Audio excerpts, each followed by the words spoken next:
Act 2. Scene 1. Rome, Brutus's orchard. Enter Brutus. What, Lucius? Ho!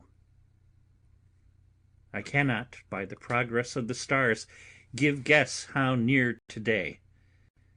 Lucius, I say! I would it were my fault to sleep so soundly. When, Lucius? When? Awake, I say! What, Lucius? Enter Lucius. Called you, my lord? Get me a taper in my study, Lucius. When it is lighted, come and call me here. I will, my lord. Exit. It must be by his death, and for my part I know no personal cause to spurn at him, but for the general. He would be crowned. How that might change his nature, there's the question. It is the bright day that brings forth the adder, and that craves wary walking. Crown him, that, and then I grant we put a sting in him, that at his will he may do danger with. The abuse of greatness is when it disjoins remorse from power, and to speak truth of Caesar, I have not known when his affection swayed more than his reason. But 'tis a common proof that lowliness is young ambition's ladder, whereto the climber upward turns his face, but when he once attains the upmost round, he then unto the ladder turns his back, looks in the clouds, scorning the base degrees by which he did ascend. So Caesar may. Then, lest he may prevent, and since the quarrel will bear no colour for the thing he is, fashion it thus, that what he is, augmented, would run to these and these extremities, and therefore think him as a serpent's egg, which, hatched, would, as his kind, grow mischievous, and kill him in the shell. Re-enter Lucius. The taper burneth in your closet, sir. Searching the window for a flint, I found this paper, thus sealed up, and I am sure it did not lie there when I went to bed. Gives him the letter. Get you to bed again. It is not day. Is not tomorrow, boy, the Ides of March? I know not, sir. Look in the calendar, and bring me word. I will, sir. Exit. The exhalations whizzing in the air give so much light that I may read by them. Opens the letter and reads. Brutus, thou sleep'st. Awake and see thyself. Shall Rome, etc. Speak, strike, redress. Brutus, thou sleep'st. Awake. Such instigations have been often dropped where I have took them up. Shall Rome, etc. Thus I must piece it out. Shall Rome stand under one man's awe? What, Rome? My ancestors did from the streets of Rome the Tarquin drive, when he was called a king. Speak, strike, redress. Am I entreated to speak and strike? O Rome, I make thee promise, if the redress will follow, thou receivest thy full petition at the hand of Brutus. Re-enter Lucius. Sir, March has wasted 14 days. Knocking within. 'Tis good. Go to the gate. Somebody knocks. Exit Lucius. Since Cassius first did wet me against Caesar, I have not slept. Between the acting of a dreadful thing and the first motion, all the interim is like a phantasma or a hideous dream. The genius and the mortal instruments are then in council, and the state of man, like to a little kingdom, suffers then the nature of an insurrection. Re-enter Lucius. Sir, 'tis your brother Cassius at the door, who doth desire to see you. Is he alone? No, sir, there are more with him. Do you know them? No, sir, their hats are plucked about their ears, and half their faces buried in their cloaks, that by no means I may discover them by any mark of favour. Let him enter. Exit Lucius. They are the faction. O conspiracy, shamest thou to show thy dangerous brow by night, when evils are most free? O then by day, where wilt thou find a cavern dark enough to mask thy monstrous visage? Seek none conspiracy. Hide it in smiles and affability. For if thou path thy native semblance on, not Erebus itself were dim enough to hide thee from prevention. Enter the conspirators, Cassius, Casca, Decius Brutus, Cinna, Metellus Cimber, and Trebonius. I think we are too bold upon your rest.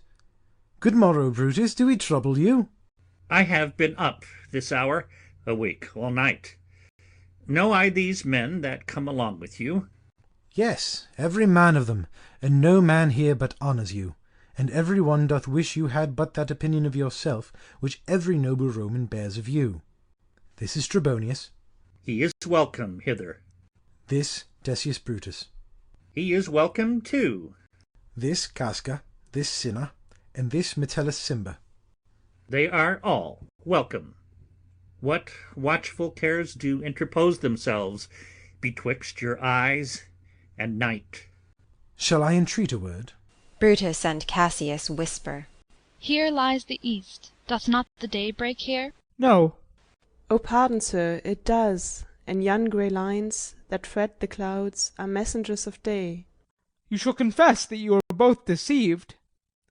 Here, as I point my sword, the sun arises, which is a great way growing on the south, weighing the youthful season of the year.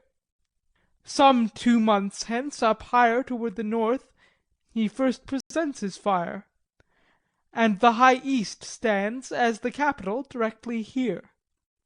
Give me your hands all over, one by one. And let us swear our resolution. No, not an oath. If not the face of men, the sufferance of our souls, the time's abuse, if these be motives weak, break off betimes, and every man hence to his idle bed. So let high-sighted tyranny range on, till each man drop by lottery. But if these, as I'm sure they do, bear fire enough to kindle cowards and to steal with valour the melting spirits of women, then, countrymen, what need we any spur but our own cause to prick us to redress? What other bond than secret Romans that have spoken the word and will not palter? And what other oath than honesty to honesty engaged, that this shall be, or we will fall for it?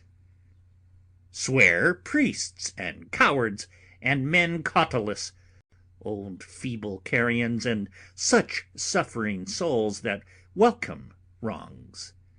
Unto bad causes swear such creatures as men doubt, but do not stain the even virtue of our enterprise, nor the insuppressive metal of our spirits.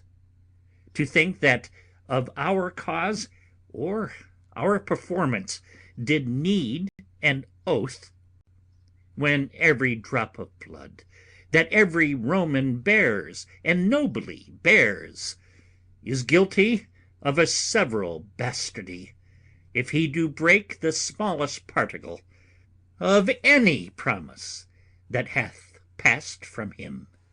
But what of Cicero? Shall we sound him? I think he will stand very strong with us. Let us not leave him out. No, by no means. Oh, let us have him, for his silver hairs will purchase us a good opinion, and by men's voices to command our deeds. It shall be said, by his judgment ruled our hands. Our youths and wildness shall no whit appear, but all be buried in his gravity. Oh, name him not, let us not break with him, for he will never follow anything that other men begin. Then leave him out. Indeed, he is not fit. Shall no man else be touched but only Caesar? Decius, well urged. I think it is not meet Mark Antony, so well beloved of Caesar, should outlive Caesar. We shall find of him a shrewd contriver, and you know his means, if he improve them, may well stretch so far as to annoy us all. Which to prevent, let Antony and Caesar fall together. Our course will seem too bloody, Caius Cassius, to cut the head off and then hack the limbs, like wrath in death and envy afterwards. For Antony is but a limb of Caesar. Let us be sacrificers, but not butchers, Caius. We all stand up against the spirit of Caesar, and in the spirit of men there is no blood. Oh, that we then could come by Caesar's spirit, and not dismember Caesar! But, alas, Caesar must bleed for it. And, gentle friends, let's kill him boldly, but not wrathfully. Let's carve him as a dish fit for the gods, not hew him as a carcass fit for hounds. And let our hearts, as subtle masters do, stir up their servants to an act of rage, and after seem to chide 'em. This shall make our purpose necessary and not envious, which so appearing to the common eyes, we shall be called perjurers, not murderers. And for Mark Antony, think not of him, for he can do no more than Caesar's arm when Caesar's head is off. Yet I fear him, for in the engrafted love he bears to Caesar. Alas, good Caius, do not think of him. If he loves Caesar, all that he can do is to himself. Take thought and die for Caesar. And that were much he should, for he is given to sports, to wildness, and much company. There is no fear in him. Let him not die, for he will live, and laugh at this hereafter. Clock strikes. Peace, count the clock. The clock hath stricken 3. 'Tis time to part. But it is doubtful yet whether Caesar will come forth today or no, for he is superstitious grown of late, quite from the main opinion he held once of fantasy, of dreams and ceremonies. It may be these apparent prodigies, the unaccustomed terror of this night, and the persuasion of his augurers may hold him from the Capitol today. Never fear that. If he be so resolved, I cannot sway him, for he loves to hear that unicorns may be betrayed with trees, and bears with glasses, elephants with holes, lions with toils, and men with flatterers. But when I tell him he hates flatterers, he says he does, being then most flattered. Let me work, for I can give his humour the true bent, and I will bring him to the Capitol. Nay, we will all of us be there to fetch him. By the 8th hour. Is that the uttermost? Be that the uttermost, and fail not then. Caius Ligarius doth bear Caesar hard, who rated him for speaking well of Pompey. I wonder none of you have thought of him. Now, good Metellus, go along by him. He loves me well, and I have given him reasons. Send him but hither, and I'll fashion him. The morning comes upon us. We will leave you, Brutus. And friends, disperse yourselves. But all remember what you have said, and show yourselves true Romans. Good gentlemen, look fresh and merrily. Let not our looks put on our purposes, but bear it as our Roman actors do, with untired spirits and formal constancy. And so, good morrow to you every one. Exeunt all but Brutus. Boy, Lucius! Fast asleep. 'Tis no matter. Enjoy the honey-heavy dew of slumber. Thou hast no figures nor no fantasies which busy care draws in the brains of men. Therefore thou sleep'st so sound. Enter Portia. Brutus, my lord. Portia, what mean you? Wherefore rise you now? It is not for your health thus to commit your weak condition to the raw cold morning. Nor for yours neither. You've ungently, Brutus, stole from my bed, and yesternight at supper you suddenly arose and walked about, musing and sighing, with your arms across, and when I asked you what the matter was, you stared upon me with ungentle looks. I urged you further, then you scratched your head, and too impatiently stamped with your foot. Yet I insisted, yet you answered not, but with an angry wafture of your hand gave sign for me to leave you. So I did, fearing to strengthen that impatience which seemed too much enkindled, and withal hoping it was but an effect of humour, which sometime hath his hour with every man.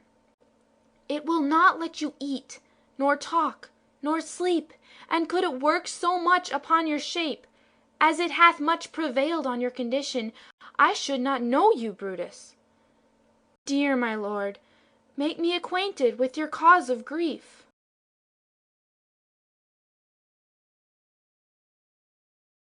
I am not well in health, and that is all.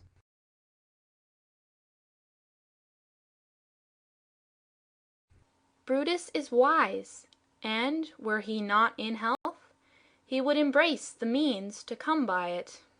Why, so I do. Good Portia, go to bed. Is Brutus sick? And is it physical to walk unbraced and suck up the humours of the dank morning? What, is Brutus sick, and will he steal out of his wholesome bed to dare the vile contagion of the night, and tempt the rheumy and unpurged air to add unto his sickness? No, my Brutus, you have some sick offence within your mind, which by the right and virtue of my place I ought to know of. And upon my knees I charm you by my once commended beauty, by all your vows of love, and that great vow which did incorporate and make us one, that you unfold to me yourself, your half. Why you are heavy, and what men to-night have had to resort to you, for here have been some 6 or 7 who did hide their faces, even from darkness. Kneel not, gentle Portia. I should not need if you were gentle, Brutus. Within the bond of marriage, tell me, Brutus, is it expected I should know no secrets that appertain to you? Am I yourself but, as it were, in sort or limitation, to keep with you at meals, comfort your bed, and talk to you sometimes? Dwell I but in the suburbs of your good pleasure? If it be no more, Portia is Brutus's harlot, not his wife. You are my true and honourable wife, as dear to me as are the ruddy drops that visit my sad heart. If this were true, then should I know this secret. I grant I am a woman, but withal a woman that Lord Brutus took to wife. I grant I am a woman, but withal a woman well reputed, Cato's daughter. Think you I am no stronger than my sex, being so fathered and so husbanded? Tell me your counsels, I will not disclose them. I have made strong proof of my constancy, giving myself a voluntary wound, here in the thigh. Can I bear that with patience, and not my husband's secrets? Oh, ye gods, render me worthy of this noble wife. Knocking within. Hark, hark, one knocks. Portia, go in a while, and by thy bosom shall partake the secrets of my heart. All my engagements I will construe to thee, all the charactery of my sad brows. Leave me with haste. Exit Portia. Lucius, who's that knocks? Re-enter Lucius with Ligarius. He is a sick man that would speak with you. Caius Ligarius, that Metellus spake of. Boy, stand aside. Caius Ligarius, how? Vouchsafe good morrow from a feeble tongue. Oh, what a time you have chose out, brave Caius, to wear a kerchief.